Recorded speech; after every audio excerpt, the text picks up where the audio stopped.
Muy buenas noches, provincia. Bienvenidos a compartir la edición central de Noticiero 11. En los próximos 60 minutos vamos a compartir la información más destacada, lo más importante de la jornada informativa del día de hoy en Salta, en el país y en el mundo. Recuerdan que la semana pasada habíamos contado una situación que se estaba dando en el Hospital San Bernardo, pero que lamentablemente tuvo un desenlace fatal y habíamos anticipado una situación que investiga la Fiscalía relacionada con femicidios. Una mujer fue dejada en delicado estado de salud en un centro de salud. Y a partir de allí, de esa información que había circulado, que en este lugar había sido en Villa Primavera, dejado por dos hombres que estaban circulando en un vehículo, ante la gravedad, el estado delicado de salud que presentaba la misma, fue trasladada hasta el Hospital San Bernardo, donde se encontraba en delicado estado de salud. Con el correr de las horas, lamentablemente hay que confirmar la muerte de esta mujer.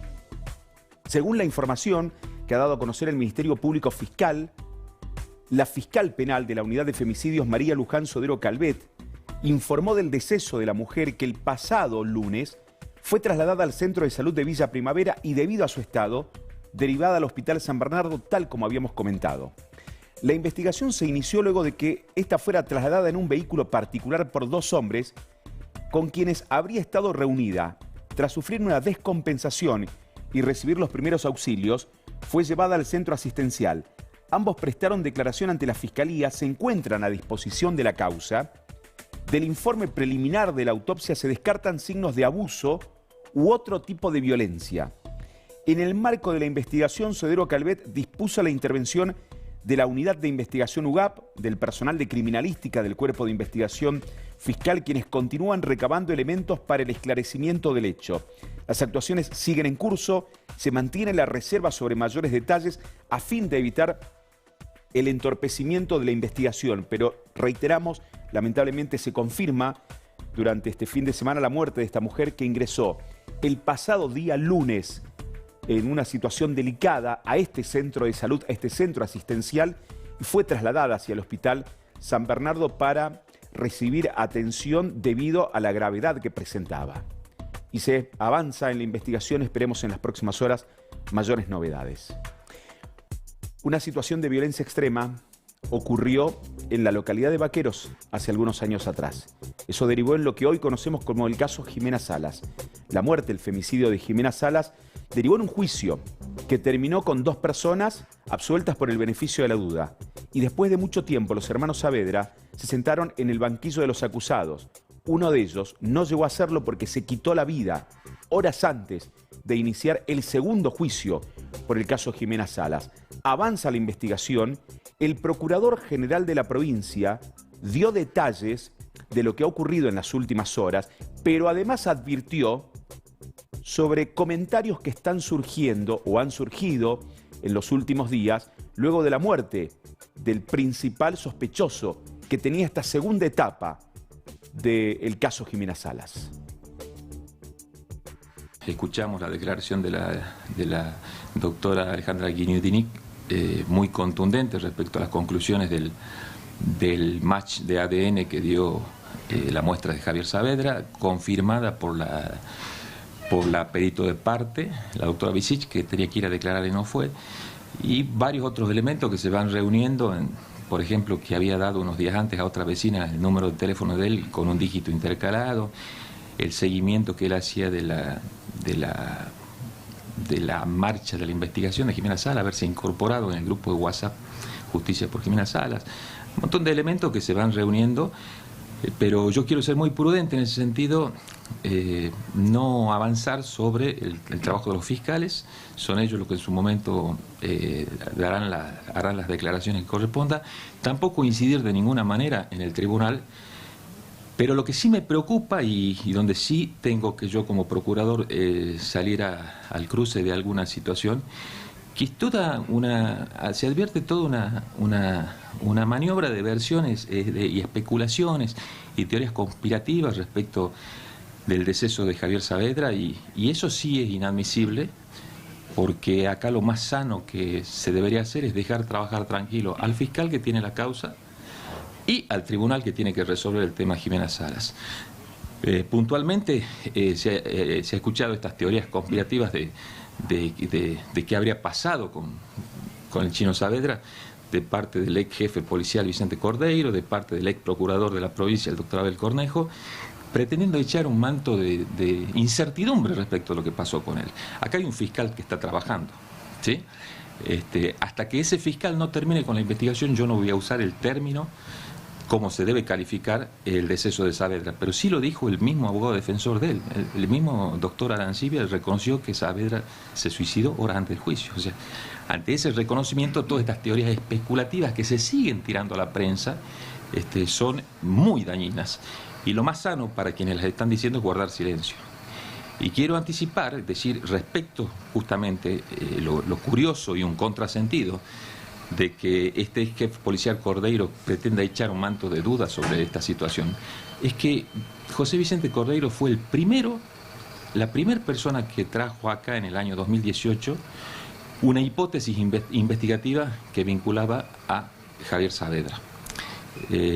Puntualmente, él en el año 2018 trajo a los investigadores de aquel momento el anoticiamiento y con un soporte de la similitud, la tremenda similitud de la perrita Bonnie con la foto que se había publicado cuando fue rescatada del teléfono de la víctima de Jimena Salas.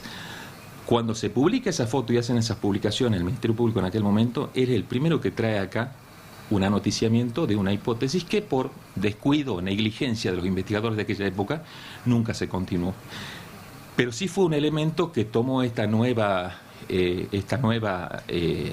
investigación, y los nuevos investigadores sí tomaron esa teoría, y es así como después se va corporizando y tomando musculatura a lo largo de la investigación para llegar a lo que hoy se llegó y a todas las conclusiones, tanto científicas como el resto del plexo probatorio, que confirman y corroboran la veracidad de esta hipótesis que en aquel momento había sido desechada. Es decir, que el nombre de los Saavedra está en la causa desde el año 2018 y no desde ahora. Entonces, ante toda esa situación, lo mejor que podrían hacer y lo que más sano y corresponde a una administración de justicia es que guarden silencio. El caso Jimena Salas continúa con un largo proceso todavía.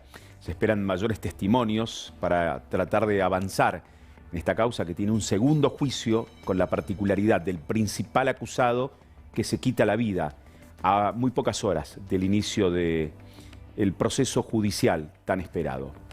El otro proceso judicial que viene avanzando y que el próximo día jueves se conocerán los datos, la sentencia del tribunal que está enjuiciando a una banda narcocriminal que operaba en el penal de Villa Las Rosas, en el principal lugar de detención de la provincia de Salta. El jueves se espera el fallo de la justicia. Estamos a la espera de la sentencia que se va a dictar el próximo jueves.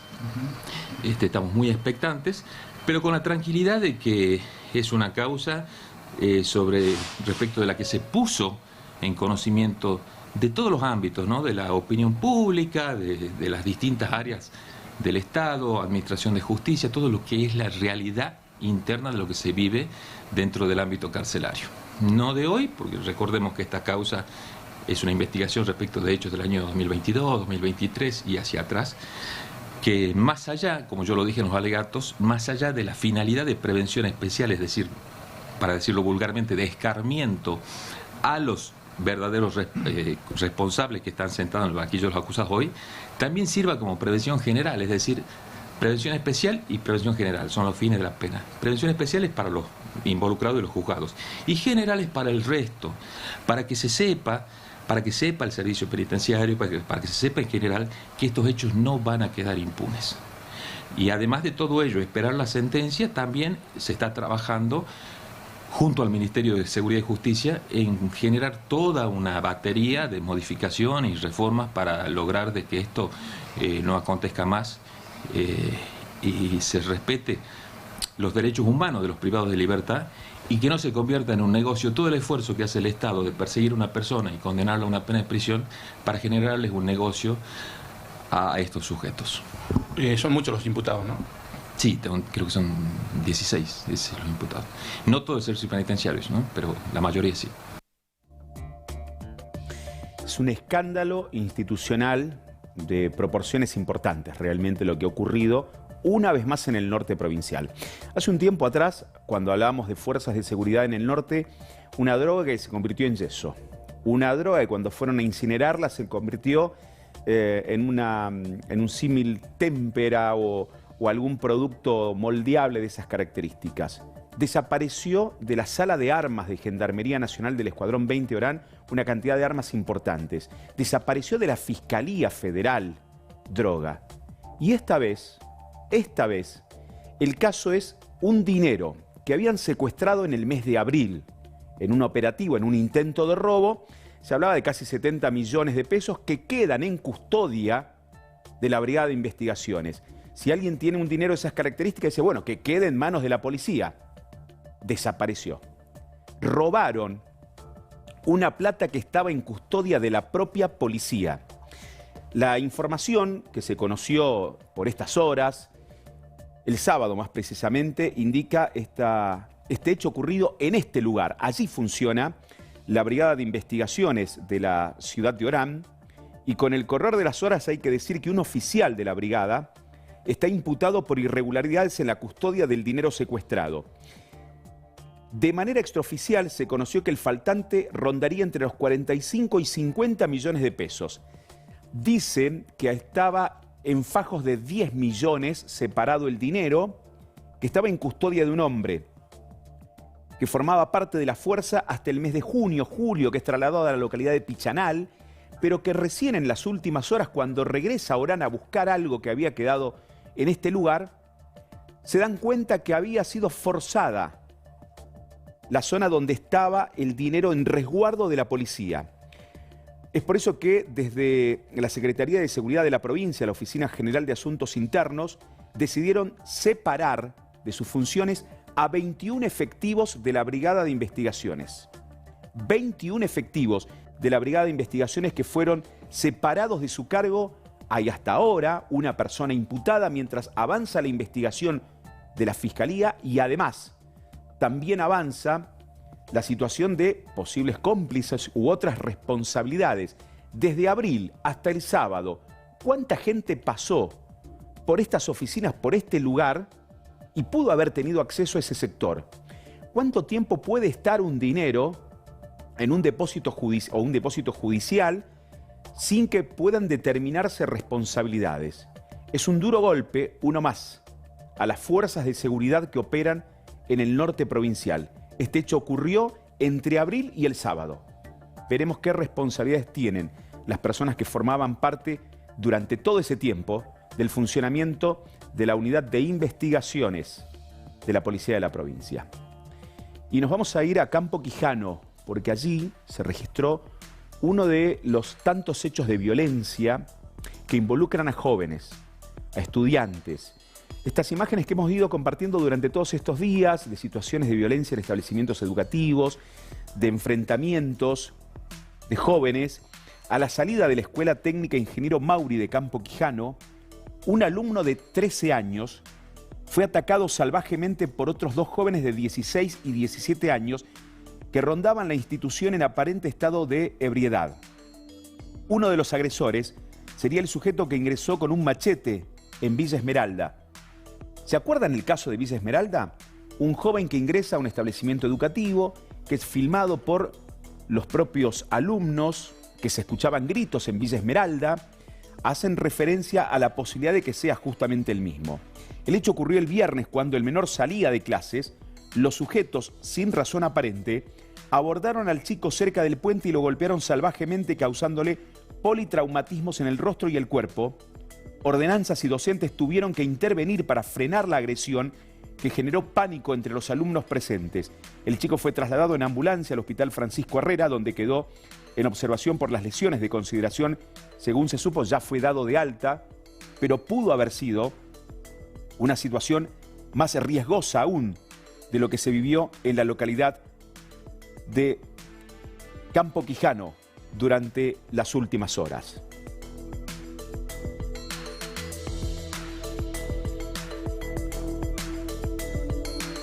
Y de Campo Quijano nos vamos a Joaquín B. González, porque allí Las imágenes registran un robo violento que se registró también en esta localidad del departamento Anta.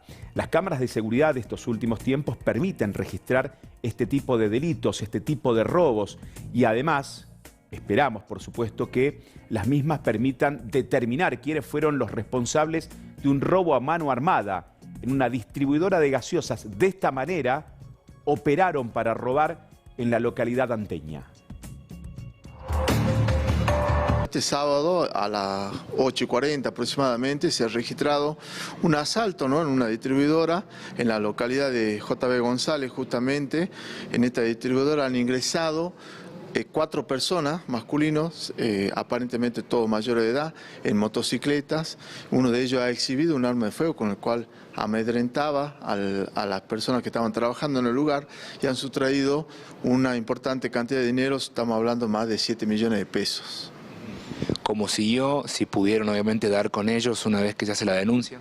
Sí, inmediatamente tomado conocimiento de este hecho, de este asalto, porque la propia damnificada llama por teléfono y da aviso de esta situación y se comienza a trabajar con las distintas áreas que cuenta ese distrito de prevención número 5, principalmente y a cargo de la investigación, la brigada de investigaciones, por supuesto, y con la colaboración del personal de infantería, de la división de videovigilancia también, de seguridad urbana, y así es que han ido detectando, han podido identificar, han hecho control de cámaras y han logrado recorrer algunas zonas aledañas, estableciendo, ¿no?, que como vía de fuga estaban 2 masculinos en la zona que se conoce como Laguna Blanca, unos caminos vecinales que los llevan al margen del río Juramento, y en ese lugar han logrado la ubicación y demora de 2 personas que estarían vinculadas a este hecho. ¿Pudieron recuperar el dinero? Sí, eso es lo más importante de esto, es que se ha recuperado la totalidad del dinero. Estamos hablando de específicamente 7.760.000 pesos y además un arma de fuego calibre 9 milímetros. Ayer Central Norte tuvo su último partido, la participación del torneo de la Primera Nacional de este año, el regreso del Cuervo, la despedida del Sachamagno. No vamos a hablar de eso, ya vendrá Panchi en minutos para hablar de lo que dejó la parte deportiva. Posterior al encuentro se dio un hecho de violencia con destrozos de vehículos, con personas violentas que han parados en el color de cualquier equipo de fútbol. Eso es independientemente de la simpatía futbolística, actúan de esta manera. Llegó la policía y además de determinar las responsabilidades, se hicieron allanamientos en domicilios de esta zona de la ciudad de Salta. Esta intervención la tuvimos ayer después de las 18 horas. Distintos llamados al sistema 911 daban cuenta sobre daños a vehículos estacionados en calle General Paz y San Luis. Estos llamados indicaban a presuntos hinchas del Club Central Norte como los autores de estos daños. Inmediatamente el Centro de Biovigilancia realizó un recorrido, un relevamiento en la zona, detectando que esta furgoneta en la cual se trasladaban circulaba por Avenida Sarmiento. Es allí donde el personal de infantería logra la demora de estas personas, tratándose de 4 personas, 3 masculinos y una femenina, fueron puestos a disposición de la Fiscalía número 5, quien dispuso la detención de todos, ¿sí?, por el delito de daños. También en el procedimiento se logró el secuestro de la furgoneta en la que se trasladaban, 2 armas de fuego, 2 armas hechizas, un machete y algunos otros elementos contundentes. ¿Recuerdan las imágenes que mostrábamos el día viernes? Una camioneta que giró en U, porque vio un control de Gendarmería Nacional en la ruta 34, entre Colonia Santa Rosa y Urundel. Luego vuelve a girar en U, termina colisionando, chocando contra un camión que estaba allí parado, esperando llegar hasta el control. Llegan los gendarmes, de manera vehemente, hacen descender del vehículo a quien conducía el mismo. Ya anticipábamos el pasado día viernes que el conductor es un hombre oriundo de Perico, Jujuy, que no es la primera vez que personas oriundas de esa zona, de la vecina provincia de Jujuy, tienen este tipo de acciones tirando vehículos sobre los controles de Gendarmería Nacional. ¿Qué es lo primero que se pensó? Que podría tener una carga de droga. Sin embargo, la información oficial consigna que este conductor, antes de acercarse al dispositivo de la fuerza, realizó 2 giros en U, tal como lo anticipamos, aceleró bruscamente, golpeando el brazo de un gendarme. Los funcionarios iniciaron el seguimiento hasta que en el kilómetro 1301 termina justamente colisionando con este camión. Los uniformados informaron de los hechos a la Fiscalía. El personal constató que el vehículo estaba ocupado por una pareja e inspeccionó el interior del rodado, 11.950 atados de cigarrillos extranjeros, 157 kilos de hojas de coca en estado natural. Se realizó la infracción por el Código Aduanero, que es una instancia menor. Generalmente la persona deja la mercadería y continúa su camino, aunque queda supeditado a la causa, pero atentado y resistencia a la autoridad se le suma a esta persona que conducía el vehículo en la ruta 34. Los gendarmes fueron autorizados para detener al conductor, secuestrar la mercadería ilegal, como así también el rodado, mientras que la mujer quedó supeditada a la causa. Este hecho ocurrió el pasado día viernes entre Colonia Santa Rosa y la localidad de Urundel.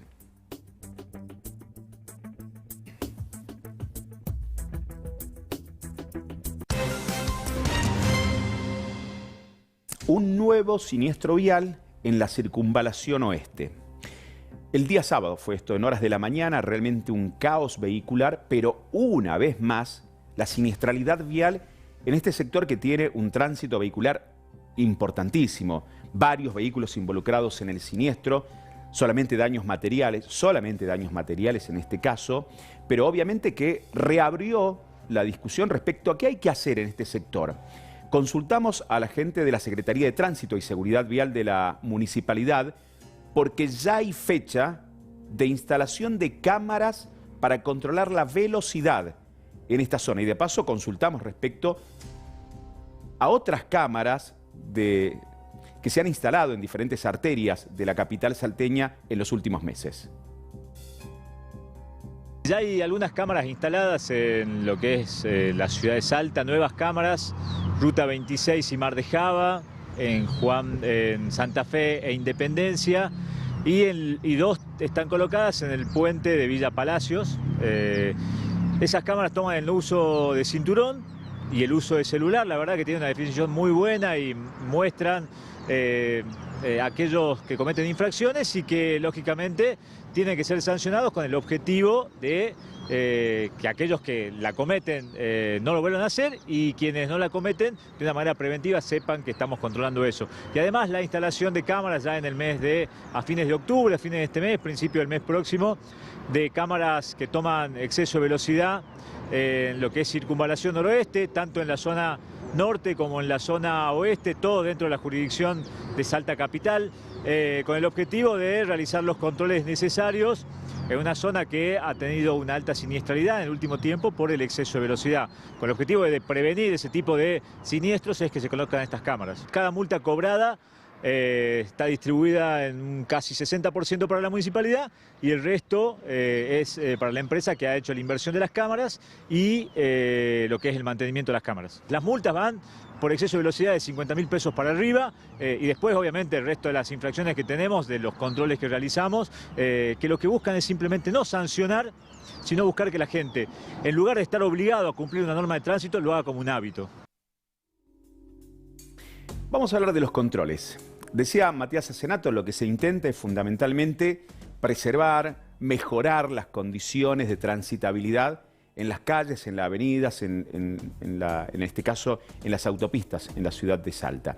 Vamos al norte provincial. Esta situación se puede dar en el norte, en los barrios de la ciudad de Salta, pero sabemos que es una cuestión casi común. En la mayoría de las localidades del interior de la provincia no se utiliza casco, no se registran las motos, no pagan patentes, no tienen seguro. Lo hemos hablado de la cuestión, hemos contado cuánto cuesta un seguro contra terceros en líneas generales en la provincia de Salta. Estas imágenes mostrábamos la semana pasada, donde una mujer, molesta porque le querían retirar, dialogaban mucho, en todo momento estaban dialogando y en algún momento se subió el tono de la discusión. La mujer se molestó con un policía de tránsito que intentaba retener el vehículo porque no tenía la documentación correspondiente. Esto pasó la semana pasada, pero no fue solamente esa cuestión. El viernes por la noche estas imágenes. Fíjense, hay un policía de tránsito y golpea al conductor de la moto. hay testigos que aseguran que previamente el conductor de la moto había agredido al personal de tránsito. Esto no, se baja obviamente de la moto, sigue la historia. Unos segundos y continúa la historia. Y en plena calle, conductor de moto y personal de tránsito a las trompadas. Contábamos la semana pasada sobre esta situación, lo anticipábamos de estos tiempos donde pareciera que a los golpes o de manera violenta se deben resolver las cuestiones.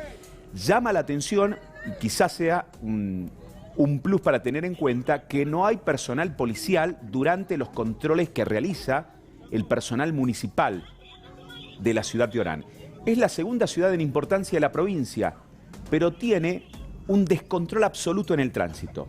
Entonces surge la pregunta, ¿esto es meramente recaudatorio o es para mejorar el caos vehicular, pero principalmente de motos, en el norte de la provincia? Estas imágenes de la violencia callejera, los controles, reiteramos, no es nada nuevo, pero es algo preocupante, porque va creciendo, así como estamos acostumbrados a tener grupos de WhatsApp en redes sociales diciendo dónde hay un control vial, cuidado que te pueden quitar el vehículo, una imprudencia absoluta, que como sociedad debemos hacernos cargo de la parte que nos toca. El SAMEC en Orán dio a conocer una estadística preocupante. Fíjense los números que indica justamente este centro que va a brindar asistencia a las personas que están en alguna situación de siniestralidad vial. Datos de los últimos 3 meses. En junio, 87 víctimas de siniestros. Ninguna usaba casco.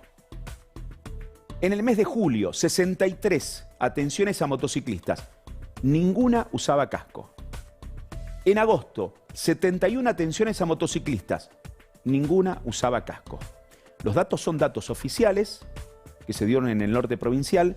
221 personas accidentadas en 3 meses en Orán. Ninguna usaba casco. No habla, porque es solamente el informe del SAMEC, sobre si alguna tenía papeles en regla, si alguna tenía patente al día, si alguna tenía seguro para poder circular.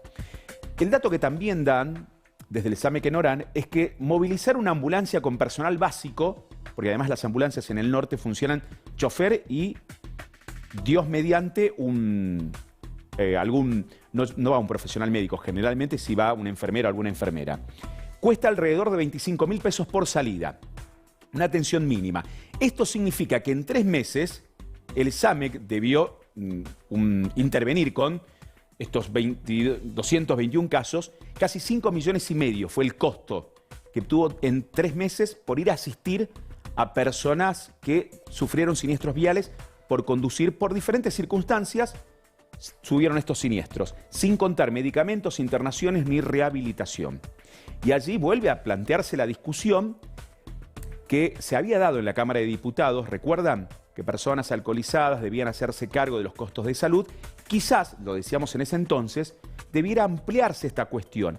Las personas que conducen motos y que no tienen en regla el vehículo, las medidas de seguridad, ¿quién debe hacerse cargo justamente de esta cuestión? El número es muy alto de motociclistas que forman parte de la siniestralidad vial en Salta. Desde una asociación que viene luchando justamente en la lucha para evitar siniestros viales, víctimas, familiares de víctimas de siniestros viales, volvieron a hablar de la cuestión y referenciaron datos de lo preocupante que es el tema de motociclistas en las calles y rutas de la provincia de Salta. Y no hay forma de mermar. Vos ves, siguen circulando sin casco, de a 2 a 3, en vez de ir 2 en moto, van de a 3 a 4 bis sin casco. Un peligro, toda la familia en moto, así que no hay conciencia todavía con respecto a eso, ¿no? Con este cambio del Código Penal se elevan las penas, que antes eran de 3 a 6 años, ahora van de 4 a 8 años, y con agravante. Si es que vos ocasiona la muerte de una víctima y vas en estado de alcoholemia, ojo que es un agravante ahora conducir con alcohol al volante. la velocidad, el uso del celular y la fuga y el abandono, ¿no?, de la persona en el lugar del hecho. Así que son agravantes que según a eso también van a proporcionar las penas. Si tenés 3 agravantes en ese hecho, se va agravando hasta 12 años, ¿no?, la pena, y van a prisión efectiva. En este caso ya no son excarcelables y queda fuera el juicio a prueba, ¿no? Vemos que falta mucha concientización, ese cambio de conducta, ¿no?, de saber que si voy a tomar alcohol en una fiesta, me vuelvo en remis, en un Uber, tenés tantas opciones ahora, y no cometer un delito como es asesinar a una víctima o dejar con una discapacidad de por vida, ¿no? Y ya que estamos hablando de la cuestión de tránsito, incluida la gente de Pavicay y la cuestión de personas alcoholizadas, el título es contundente. 265 conductores alcoholizados que fueron sancionados. Se controlaron más de 10.000 vehículos en la provincia durante el fin de semana. Se elaboraron más de 1.100 actas, 1.186 para ser precisos, por incumplimiento de diferentes normas de la Ley Nacional de Tránsito, pero la ley de tolerancia cero que tenemos en la provincia de Salta, de los que fueron controlados, 265 conductores estaban manejando con algún grado de alcohol en sangre. Una cuestión de todos los fines de semana. Una vez más, la imprudencia al volante en las calles y rutas de nuestra provincia.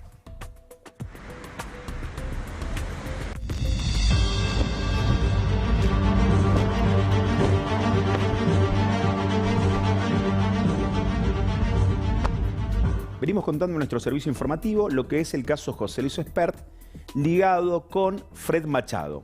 Fred Machado es un hombre que está acusado por Estados Unidos, es una causa que se investiga en Estados Unidos, está detenido en nuestro país, pero llamativamente la Corte de Justicia viene demorando ya desde hace meses su traslado a los Estados Unidos. Fred Machado le prestó para 35 vuelos la campaña que iba a realizar José Luis Espert en el año 2019 a presidente de nuestro país. José Luis Machado habría dado $200.000 a José Luis Espert. Fred Machado le dio una camioneta al actual diputado nacional, José Luis Espert, para que circulara una camioneta que además blindada, habría sido baleada durante la campaña del 2019. Esa causa que había generado una enorme polémica y que es una investigación de la justicia de Estados Unidos, derivó en que directamente José Luis Espert presentara su renuncia. Estas imágenes que recuerdan ustedes fue parte de lo que él habló en esa oportunidad la semana pasada. Primero habló con los medios de comunicación, dijo: una vez viajé con Espert y no voy a responder nada de las acusaciones. Él hablaba de Grabois. Grabois lo que hizo fue presentar en la justicia argentina un pedido de investigación por todo lo que se venía investigando en los Estados Unidos. Dijo: no voy a renunciar. El sábado, en horas de la mañana, dialogando en Radio Mitre, luego de mostrarse compungido por la situación, luego de llorar, agradeció al presidente de la Nación por bancar justamente su principio de inocencia. Además dijo que no iba a renunciar. Posteriormente presentó su renuncia. Pero además renunció hoy a la Comisión de Presupuesto y Hacienda en la Cámara de Diputados. Espert preside una de las comisiones claves en la Cámara de Diputados.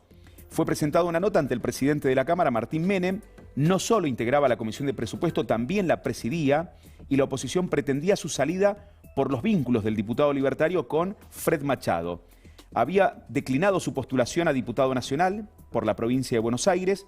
Tras su salida, el oficialismo está pidiendo que Diego Santilli, que hasta hace unos meses atrás había sido duramente criticado por el espacio libertario, presida justamente esta lista, encabece esta lista de candidatos a diputados nacionales en la provincia de Buenos Aires, y además están haciendo una presentación, que ya la formalizaron, para que la boleta única papel que va a tener la provincia de Buenos Aires, ya se imprimieron más de 14 millones de boletas, tenga la imagen de Santilli y no la de Espert. Veremos qué decide la justicia electoral en la provincia de Buenos Aires. Hace rato en redes sociales el juez que lleva adelante todo este proceso electoral en provincia de Buenos Aires estuvo presente en el lugar y se veían todas las boletas que ya estaban impresas en la provincia de Buenos Aires. El que volvió a ratificarle su apoyo fue el presidente de la Nación, Javier Milei, que en estos momentos se está presentando su segundo libro sobre el milagro económico de la República Argentina, pero nos quedamos con lo que dijo en las últimas horas de apoyo al ex candidato a diputado nacional José Luis Espert.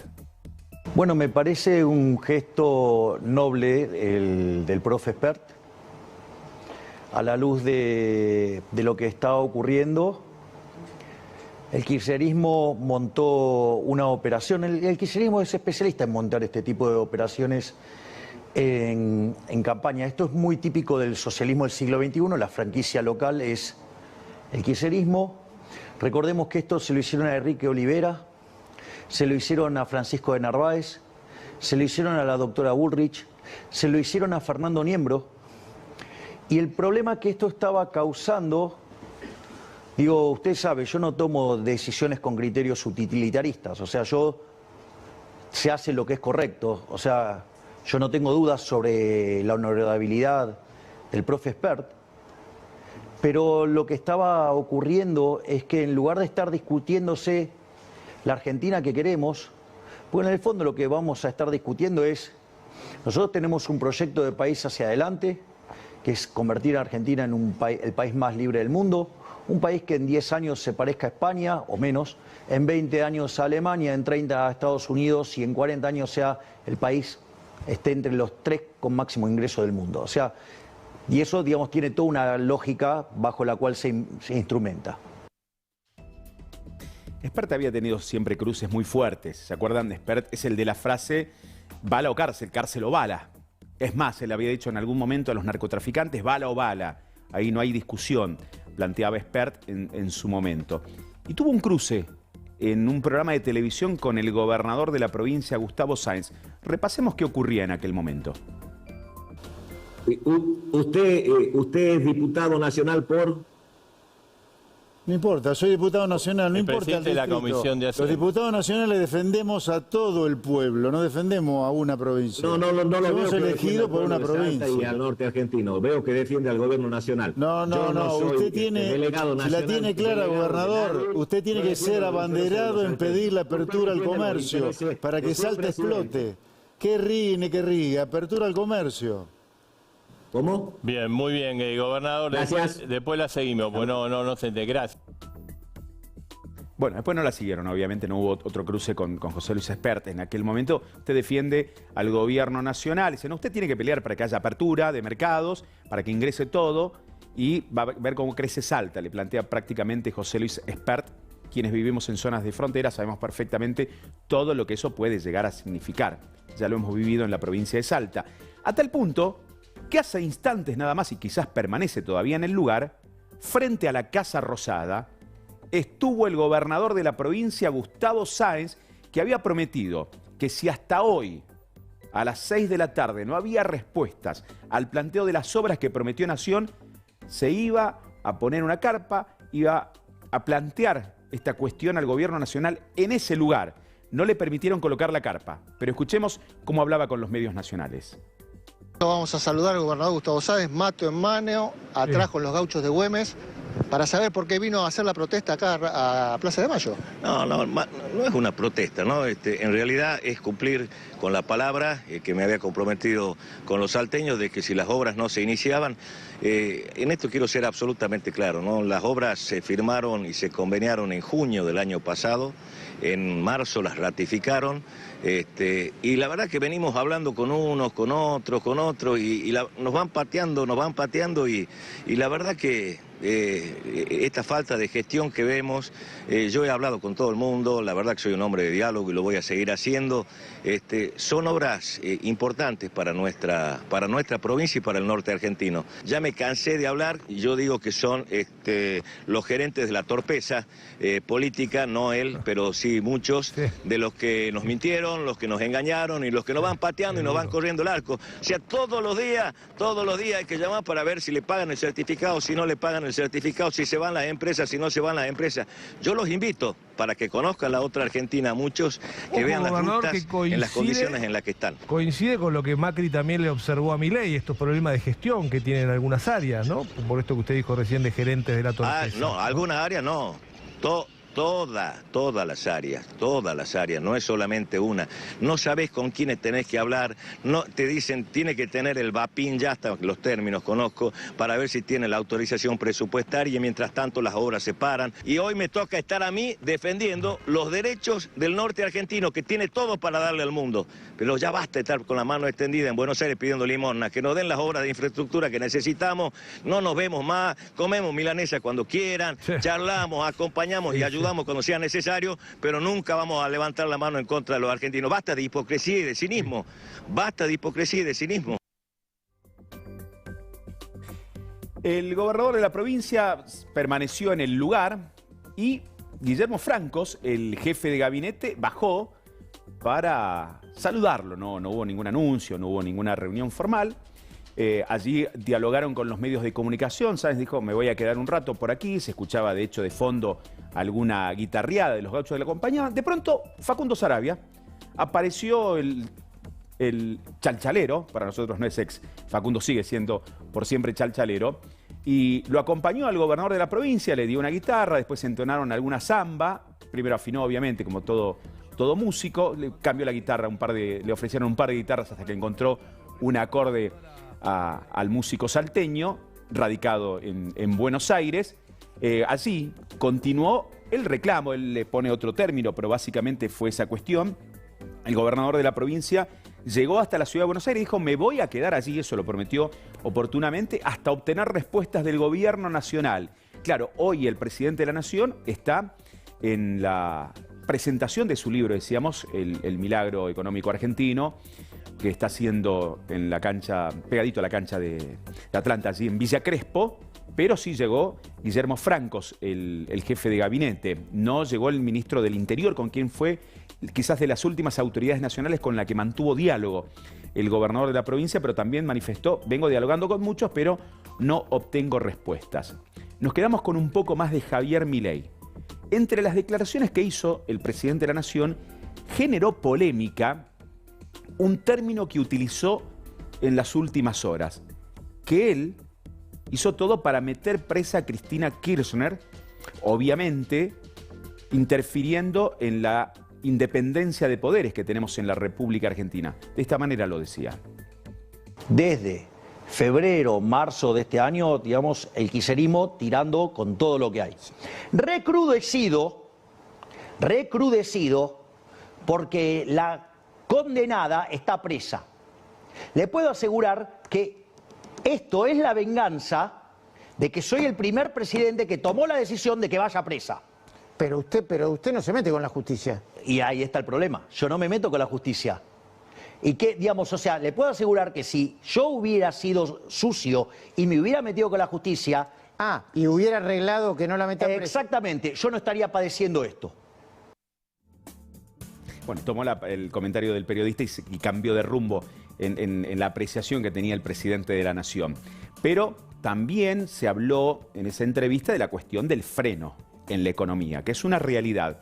Por ejemplo, hoy nos referenciaban algunos televidentes en nuestras redes sociales que aumentó desde el viernes a hoy más de 30 pesos la nafta super en la ciudad de Salta. Es que permanentemente está subiendo la nafta.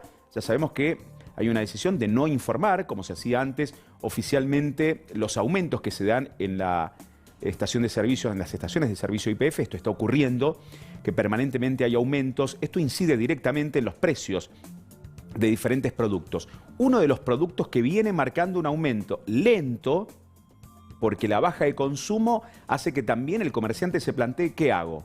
¿Vendo a este precio? ¿No me queda margen? Los industriales panaderos son los que en la provincia de Buenos Aires confirmaron un aumento de un 12% en el precio del pan. Y la pregunta es, ¿qué va a pasar en la ciudad de Salta? Gente va a encontrar precios nuevos en las distintas panaderías. Yo calculo que va a ser un precio un 5% más o menos de promedio, ¿no? Porque cada uno está liberado a poner el precio que quiera, pero aproximadamente entre un 5 y 6% será el pan francés y la especialidad puede rondar, de acuerdo al producto, entre 5 y 10%.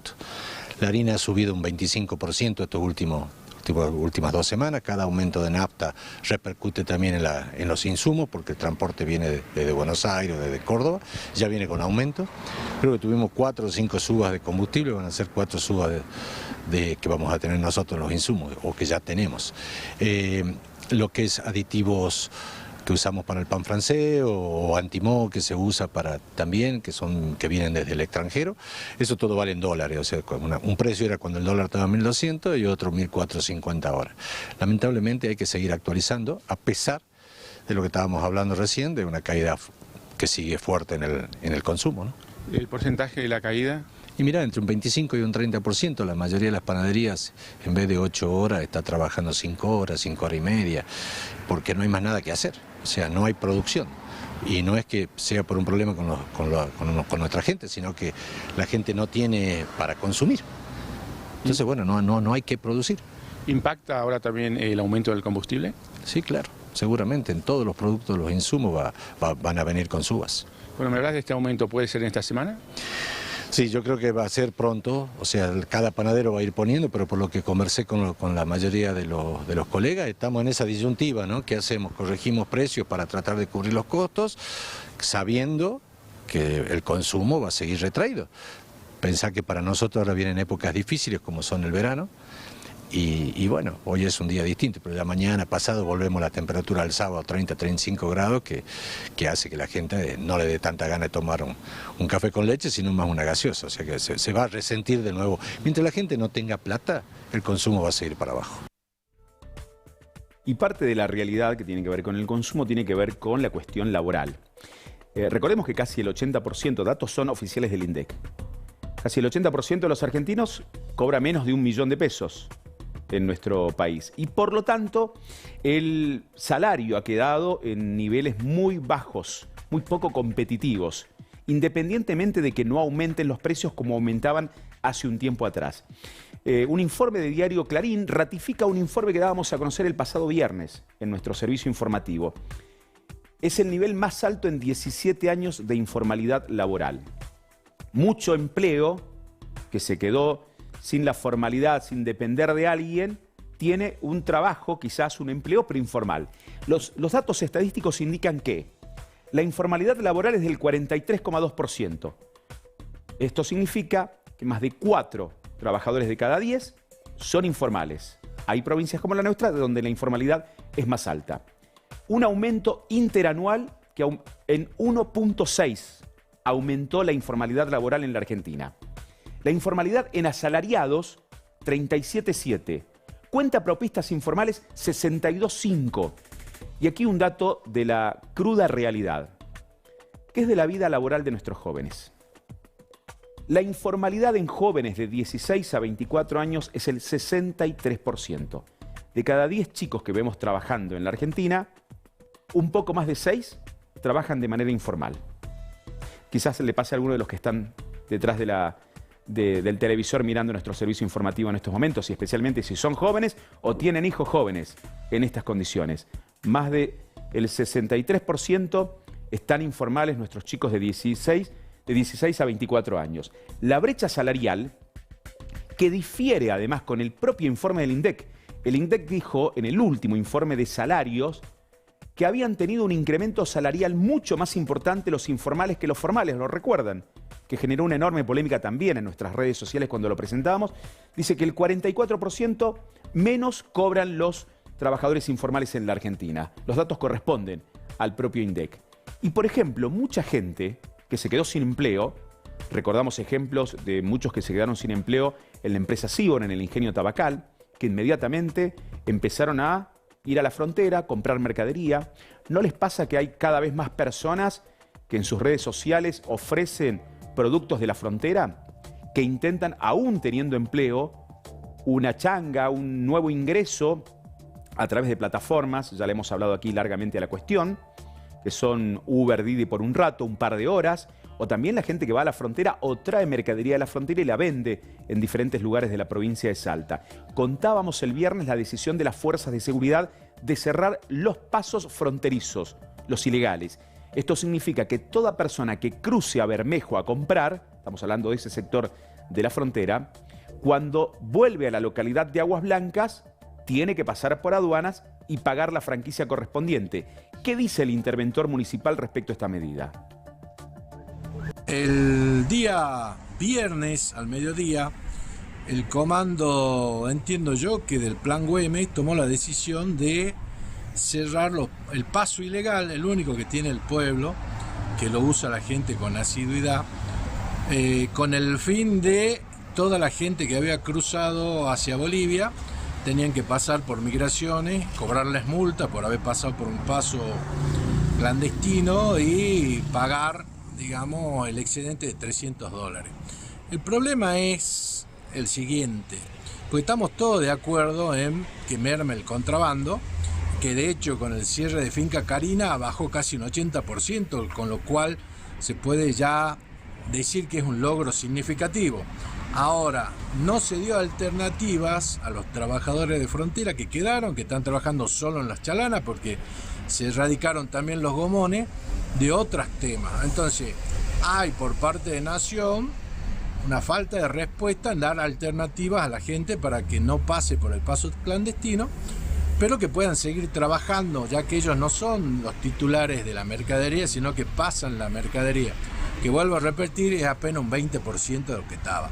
Entonces, tomar estas decisiones inconsultas me refiero a que las pueden tomar, pero no le cuesta nada avisarnos, porque por ahí nosotros tenemos que prever algún tipo de reacción de la gente, avisarle a los bomberos, avisar a la parte sanitaria que estén atentos, porque siempre es una zona de conflicto y la gente puede reaccionar mal. Así que bueno, no sé qué quisieron lograr. No vamos a pasar a contrabando cero de la noche a la mañana, sino damos alternativas también a los trabajadores de frontera. Así que es todo un tema que tiene pendiente Nación por resolver.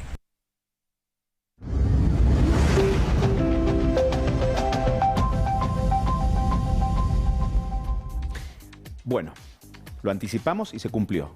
Iba a bajar la temperatura. ¿Cómo sigue la cuestión? Lo contamos a continuación. Hay muchas formas de decir te amo. Y una de ellas es contratar un seguro de vida. Caruso Seguros. Por amor a ellos. Qué insoportable calor. Uy, qué frío que hace. Todo eso en un par de minutos de diferencia, claro. El gataflorismo, ¿no? 16 la temperatura en estos momentos en la ciudad de Salta, cielo cubierto.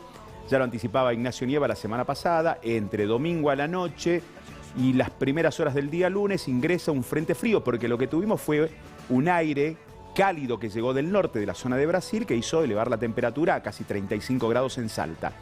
Tenemos este frente frío que ya atravesó el centro del país, llegó a Salta y se queda ¿hasta cuándo? Mañana la máxima de 20, pero la mínima 7 grados y quizás un poco menos en algunos lugares del área metropolitana. Para los próximos días, el día miércoles máxima de 24, ya el jueves 27, el viernes 30. Panchi me preguntaba el sábado que hay fútbol en Salta, 31 grados de máxima en la capital salteña. Pausa, cuando regresemos, más información.